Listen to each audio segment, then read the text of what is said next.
Welcome to the update. I'm Eleanor Quirk.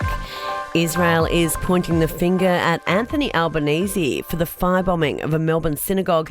Israeli Prime Minister Benjamin Netanyahu has blamed the extreme anti-Israeli position of the Australian government for the attack as counter-terrorism police join the investigation. Despite the criticism from Israel, the PM has strongly condemned the attack. There's no place in Australia for an outrage such as this. To attack a place of worship is an attack on Australian values. To attack a synagogue is an act of anti-Semitism. Woolworths is confident it can get supermarket shelves restocked despite a warning from a key union. Their strike over working conditions and pay will continue. The Fair Work Commission has ruled pickets outside the company's distribution centres as unlawful. Woolworths says it has replacement staff ready to go to work. But Tim Kennedy from the United Workers Union says that won't be enough to get shelves fully stocked. Woolworths shut their warehouses. They can open their warehouses, but the warehouses only work if the workers go back to work. And the strike continues, irrespective of what Fair Work Commission says.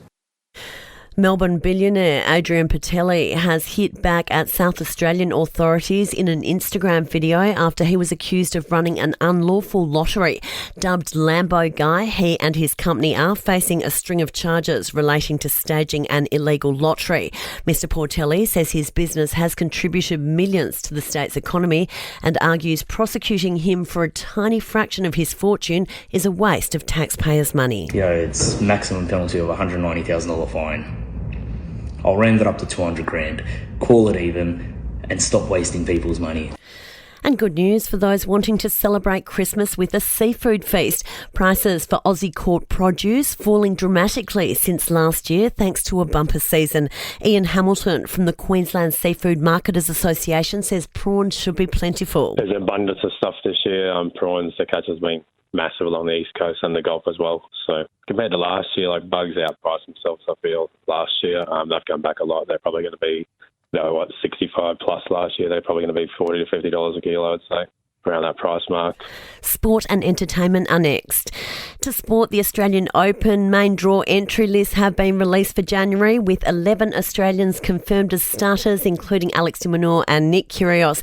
And Melbourne Storm's Cameron Munster is aiming to be ready to play round one following hip surgery. I'm one of those guys that want to be out there, bull at a gate, and want to do everything they can at such a fast pace, and a bit like my personality. I've been speaking to the physios about it, so we'll see where we're at.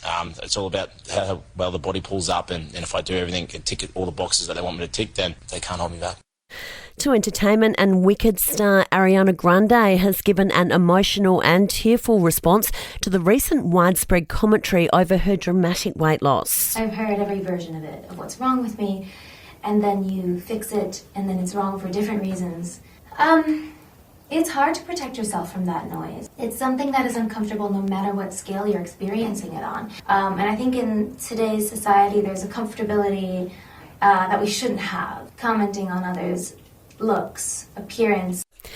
And that's the latest from the Nova podcast team. We'll see you again soon for another episode of The Update.